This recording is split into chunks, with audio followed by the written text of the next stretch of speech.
Agora, momentos de paz e reflexão. Culto doméstico. A palavra de Deus para o seu coração.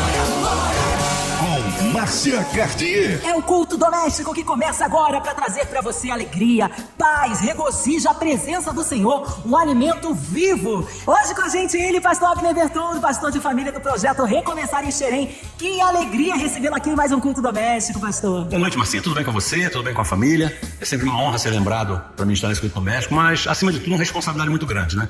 Mas ainda assim, eu estou com meu coração aqui cheio de expectativas e eu creio que ao final dessa ministração Deus vai tratar com muita gente aqui, e eu tenho certeza que se você abrir o teu coração para aquilo que Deus vai falar hoje, você vai sair dessa ministração renovado, tá? Aguarde aí que daqui a pouco você vai ver a palavra. Fique na paz aí. Amém. Um abraço a todos os projetos Recomeçar em Xerém. Hoje a palavra no Novo Testamento, pastor Adriano. Bem, vamos lá. Hoje eu quero refletir com os ouvintes da Melhor do Rio sobre como Deus lida com um filho seu que erra. E mais, como as nossas atitudes podem facilitar ou dificultar as coisas. E eu quero fazer isso olhando para o texto de Lucas, capítulo 15, onde Jesus constrói a parábola do filho pródigo. E para aqueles que ouvirem isso, já disseram para si mesmos: pastor, filho pródigo de novo. Deus manda dizer que a palavra dele se renova a cada manhã. Abre o teu coração porque Deus vai falar contigo, meu irmão. A palavra de Deus para o seu coração. Então vamos lá, você já está com a Bíblia aberta aí? Eu vou ler dos versos 14 ao verso 19, pode não ser a tua versão, eu vou ler numa versão chamada Bíblia Viva, mas acompanha aí porque elas querem dizer exatamente a mesma coisa. Verso 14 começa assim: quando o dinheiro dele acabou, uma grande fome espalhou-se sobre a terra, e ele começou a passar necessidade. Foi então a um fazendeiro local pedir para trabalhar na fazenda, cuidando dos porcos. O rapaz andava com tanta fome que desejava encher seu estômago com os legumes que jogava aos porcos, mas ninguém deixou. Quando ele finalmente voltou ao seu juízo, disse consigo mesmo: lá em casa até os empregados têm comida de sobra, e aqui estou eu morrendo de fome. Eu vou para casa junto do meu pai e lhe direi: Pai, eu pequei, tanto contra o céu como contra o Senhor, e já não mereço ser chamado seu filho. Por favor, quero ser seu empregado. Palavra do Senhor. Senhor Deus, a tua palavra foi lida, a tua palavra desceu dos céus e inundou os nossos corações. A partir de agora fala conosco, queremos ouvir a tua voz. Eu peço que seja assim, em nome de Jesus. Amém e amém. Queridos ouvintes, eu quero refletir hoje sobre como Deus lida com um filho que erra. E como as nossas atitudes, enquanto filhos, podem facilitar ou dificultar as coisas para nós. E eu quero fazer isso, olhando para esse texto que nós lemos, de Lucas capítulo 15, onde Jesus construiu essa parábola linda, a parábola do filho pródigo. E para aqueles que ao ouvirem isso, já disseram para si mesmos: pastor, filho pródigo de novo? Deus manda dizer que a palavra dele se renova a cada manhã. Louvado seja o nome do Senhor. Que eles vão construir essa parábola, que na verdade eu chamo de pérola, porque ela é uma pérola preciosíssima. Jesus constrói uma história que mexe com qualquer um de nós. Queridos, é bem verdade que eu não li aqui toda a parábola do filho pródigo, e nem precisaria ler, porque a maioria daqueles que tem o hábito de ler a Bíblia, ou de alguma forma frequentam alguma igreja, já conhece de cor e salteado o que diz a parábola do filho pródigo. Mas eu não sei se você concorda comigo, mas ao ler a história dessa parábola, ninguém consegue ficar indiferente. Ao ver o comportamento desse jovem, a maioria de nós fica indignada. Por quê? É um filho que, mesmo com seu pai ainda vivo, tem a audácia de pedir a sua parte na herança. Uma herança que ele tinha direito, é claro que ele tinha, ele era filho, mas ele só poderia desfrutar, ele só poderia usufruir depois que seu pai falecesse. Mas o filho pródigo decide reivindicar a sua parte na herança da família antes do tempo. E o interessante é que o Antigo Testamento já determinava uma sentença para a atitude que esse jovem decide tomar. Estudando o comportamento desse jovem, eu encontrei no Antigo Testamento um texto que praticamente, com todas as letras, revela o que esse jovem fez. Ouça o que fala Provérbios 20 e 21. O filho revoltado, que exige do pai uma parte da herança antes da hora certa, também será castigado por Deus. Vê se não é isso que aconteceu com esse jovem. Mas esse filho caçula ainda comete um outro equívoco, porque além de exigir a herança antes da hora, ele decide abandonar a família antes da hora. E o problema não foi somente sair de casa antes da hora. Essa é uma parte do problema, porque a Bíblia registra em Gênesis 2:24 que todo jovem um dia deverá deixar pai e mãe a fim de constituir a sua própria família. É a sequência natural da vida. Ou seja, seu erro não foi ter ido embora. Seu erro fatal foi ter ido embora na hora errada e pior, sem a bênção de seu pai. Aquele filho mais novo vai embora, achando que aquilo que ele estava levando em suas mãos seria o bastante, seria o suficiente para lhe garantir toda uma vida regalada. Só que aquele jovem estava completamente enganado. Não era aquela herança que ele estava levando que iria garantir uma vida de bênçãos permanente. Porque no reino de Deus não funciona assim, meu amado. No reino de Deus não funciona assim, minha amada. Era a bênção do pai, ouça o que eu vou afirmar, era a bênção do pai, que ele não estava levando, que iria garantir a multiplicação daquela herança que ele estava levando. Mas hoje eu não quero me limitar a falar dos erros do filho pródigo. Não é isso que eu trouxe no meu coração nessa noite para compartilhar com vocês. Hoje eu quero falar das virtudes que aquele filho tinha. Eu quero conversar com vocês sobre as virtudes que eu consigo encontrar nesse filho. E para encontrar virtudes nesse filho, a gente tem que olhar para esse filho com os olhos da graça. Assim, exatamente assim, como Deus olha para você, pelos olhos da graça. Hoje eu quero te ajudar, meu irmão. Hoje eu quero te ajudar, minha irmã, a ver como Deus age na vida daquele que, apesar de errado, tem um coração que o filho pródigo tinha. Porque se aquele jovem não tivesse certeza, ouça o que eu vou dizer, se aquele jovem não tivesse certeza de que seu pai o receberia de volta, ele não teria voltado para a casa de seu pai. Talvez ele fosse bater na casa de qualquer outro parente, menos na casa de seu pai. Porque tem gente que se envolveu em situações tão complicadas, mas tão complicadas, que não consegue acreditar que Deus pode lhe perdoar. Mas a primeira coisa que eu preciso dizer a essa pessoa é que muito mais do que considerar uma decisão errada, muito mais do que simplesmente considerar algo que eu fiz de errado, o que Deus mais leva em conta é a motivação do coração de quem tomou a decisão errada. E por que eu decidi compartilhar essa visão que Deus me deu no culto doméstico dessa noite? Porque Deus quer falar hoje ao coração de um grupo de pessoas específico. Essa palavra é para você. São pessoas que, depois de se envolverem numa situação completamente errada, se sentem indignos, se sentem indignas de serem tratados por Deus como seus filhos e seus filhos amados. Querido ouvinte da 93, inspirado por essa parábola de Lucas 15, eu gostaria de compartilhar nesses poucos minutos uma revelação que pudesse desafiar a todos aqueles que nos ouvem a entenderem como Deus trata com aquelas pessoas que se arrependem depois de ter tomado um caminho errado. E por que eu digo isso? Porque infelizmente eu tenho me deparado ao longo da minha caminhada com pessoas que acham que o que elas fizeram é tão grave, mas tão grave, que Deus não irá perdoá-las. É com você que Deus quer falar nessa noite. Para você que nos ouve hoje, começar a mudar a história da tua vida, basta que você resgate em seu coração, basta que você vasculhe o seu coração e encontre nele os valores que aquele filho pródigo tinha. E eu quero falar de dois valores, duas virtudes, porque o tempo é curto, mas duas virtudes que podem te ajudar a entender como Deus trata contigo. A primeira virtude desse jovem, e que precisamos ter em nosso coração, é que apesar desse jovem ter chegado ao fundo do poço, e realmente ele chegou ao fundo do poço, numa situação onde ele queria comer comida de porcos e não tinha o direito de comer comida dos porcos. Mas ainda assim, nessa situação difícil, esse limite da sua resistência, aquele jovem nunca deixou de ver aquele homem como seu pai. Isso é poderoso. Apesar do grave pecado que ele havia cometido e estar ali colhendo as consequências do seu pecado, ele nunca duvidou que fosse filho daquele homem. Tanto isso é verdade, se você ler a parábola do filho pródigo, você vai ver aquele jovem repetindo por diversas vezes essa convicção que ele trazia dentro do seu peito. E eu vou ler 2 versos só. No verso 18 ele fala: eu vou para casa junto do meu pai. E no verso 21 ele fala: Pai, eu pequei tanto contra o céu como contra o Senhor.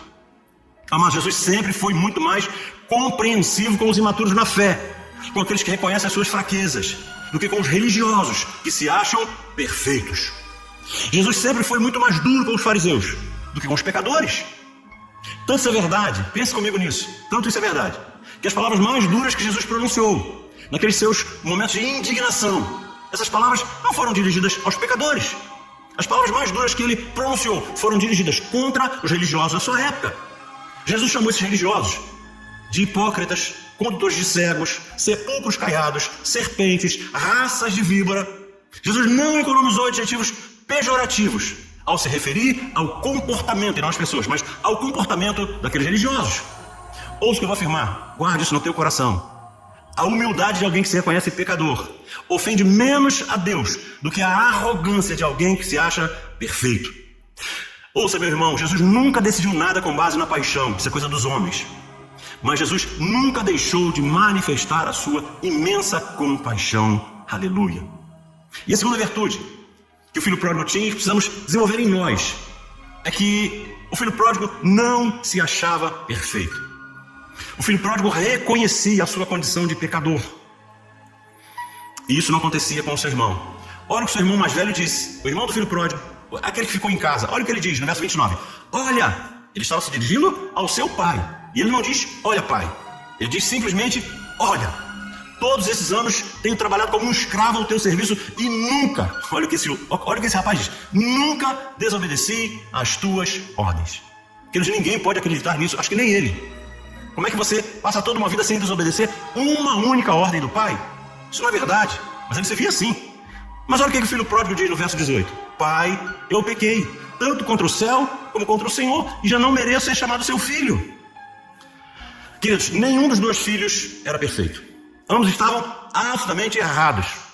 Mas o filho pródigo se humilhou e admitiu que estava errado.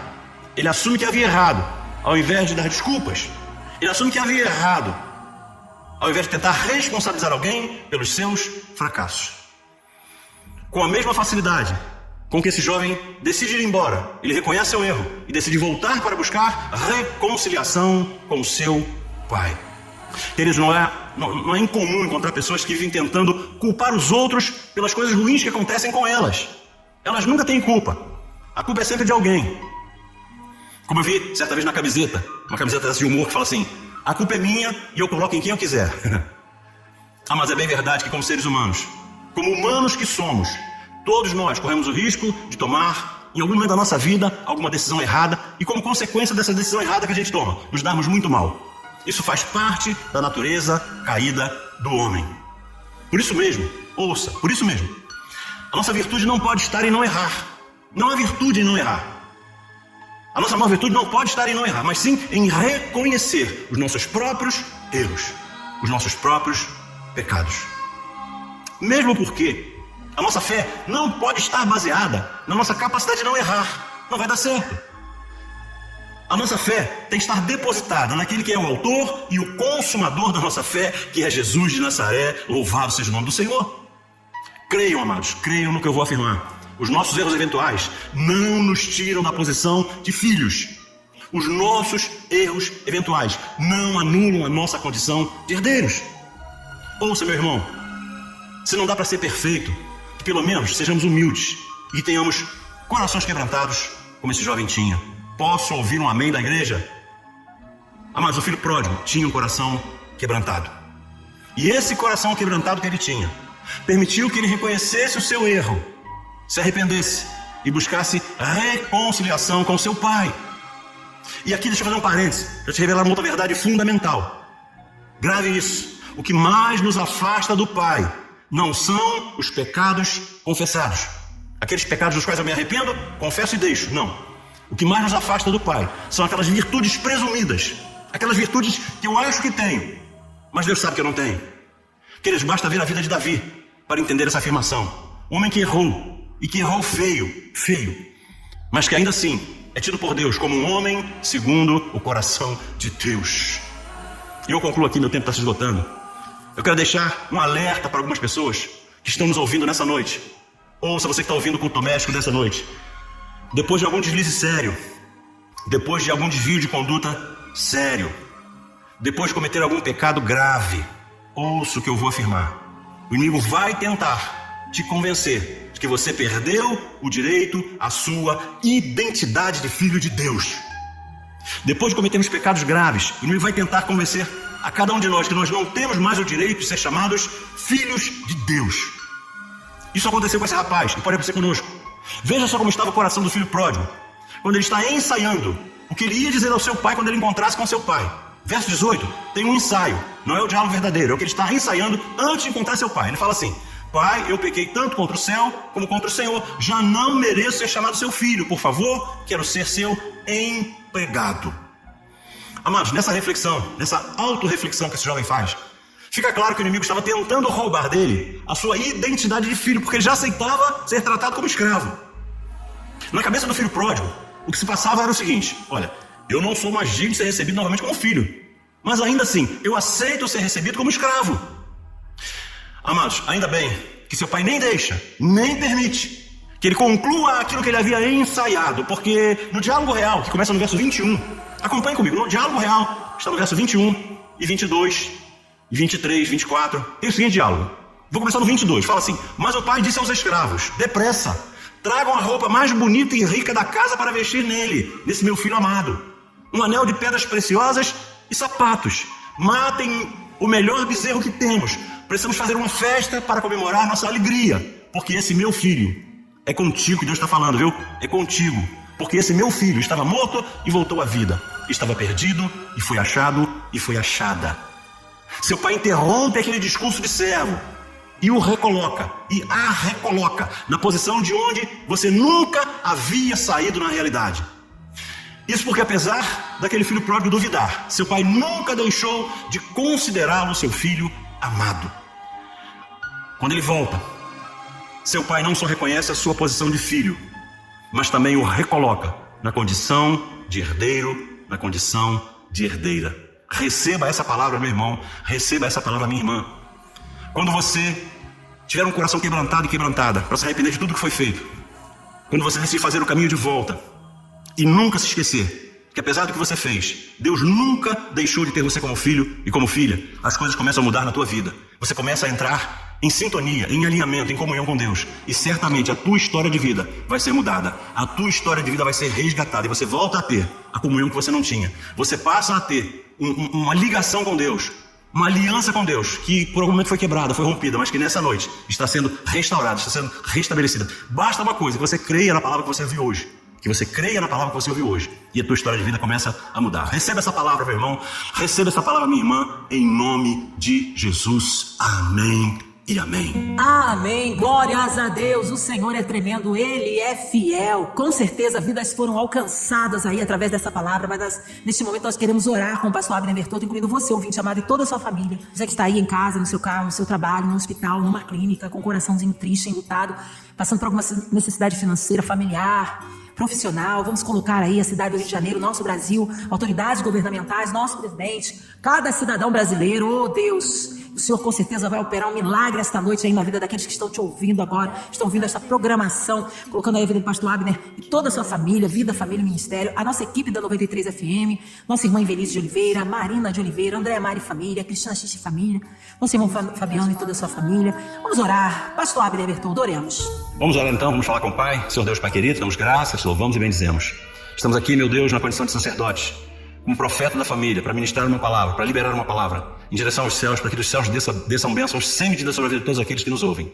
A começar por todos aqueles da MK Music, a todos aqueles da 93 FM, da sua diretoria, ao mais humilde colaborador, que todos possam ser alcançados pelo Senhor, que o Senhor possa ter misericórdia de toda essa população mundial que sofre nesse momento de pandemia, que o Senhor possa estar entrando com providência para que essa pandemia seja extinta, para que esse povo possa ver a tua boa mão operando sobre a vida deles, dos profissionais de saúde que trabalham no combate ao Covid, até aqueles que passam pela doença no momento, estão internados em hospitais, estão privados da sua liberdade, sem poder sair de casa, estão em momentos difíceis da sua vida, às vezes sem emprego, sem uma remuneração, sem salário, que o Senhor possa entrar com providência na causa de cada uma dessas pessoas e dar a elas o refrigério vindo do alto, porque muitas vezes as circunstâncias são difíceis, mas se nós queremos que sejamos um Deus todo-poderoso, as coisas começam a mudar nas nossas vidas. Sei com cada um daqueles que participaram desse culto doméstico, os abençoando de uma forma infinita, de uma forma muito, mas muito especial, porque certamente todos eles darão toda a honra, a glória e louvor a Ti. Eu profetizo assim, sabendo que o Senhor é um Deus que atende as orações do seu povo, o povo que ora realmente com fé alcança o Teu coração, alcança, Pai, o Teu trono, e certamente dos céus descerão bênçãos sobre a vida de todos aqueles que creram. Eu profetizo assim, mas conhecendo Deus a quem nós servimos, eu já te agradeço. Deus, muito obrigado. Assim oramos, com o nosso coração cheio de fé, mas com muita gratidão. No nome santo e precioso do Filho amado Jesus. Amém e amém. Louvado seja o nome do Senhor. Amém, glórias a Deus, vai dando glória, meu irmão, recebe sua vitória, o Senhor é fiel, aleluia. Pastor Abner, que alegria recebê-lo aqui em mais um culto doméstico. Um abraço a todos os projetos Recomeçar em Xerém. Queremos saber horários de culto, contatos e mídias sociais, considerações finais, Pastor Abner. Eu que agradeço mais uma vez, Marcinha, sempre uma honra poder estar aqui, e hoje certamente foi um desses dias, tá? Muito feliz de poder participar aqui do culto doméstico. Deixa uma palavra aí para os ouvintes do culto doméstico, se quiser receber uma palavra de Deus sobre família, sobre casamento, educação de filhos, relação família com dinheiro. Visite as nossas redes sociais, Pastor Abner Bertoldo, estamos em todas elas, Facebook, Instagram, Twitter. E se quiser conhecer a nossa igreja, o projeto vai começar ali em Xerém, temos cultos presenciais, às quartas-feiras às 19h30, que é o culto de campanha. E no domingo temos 2 cultos, às 18 e 20 horas. Certamente vai ser uma honra muito grande receber você lá. Dá um pulo lá para nos conhecer, para nos visitar. Estamos lá de braços abertos esperando por você lá, tá? Fique na paz, um abraço, Marcinha, tudo de bom. E até a próxima, se assim Deus o permitir. Shalom! Amém, glórias a Deus, que seja breve o retorno do nosso pastor Abner Bertoldo. E você, ouvinte amado, continue por aqui, tem mais palavra de vida para o seu coração. Vai lembrar, segunda a sexta aqui na Seu 93, você ouve o Culto Doméstico e também podcast nas plataformas digitais. Ouça e compartilhe. Você ouviu momentos de paz e reflexão. Culto doméstico. A palavra de Deus para o seu coração.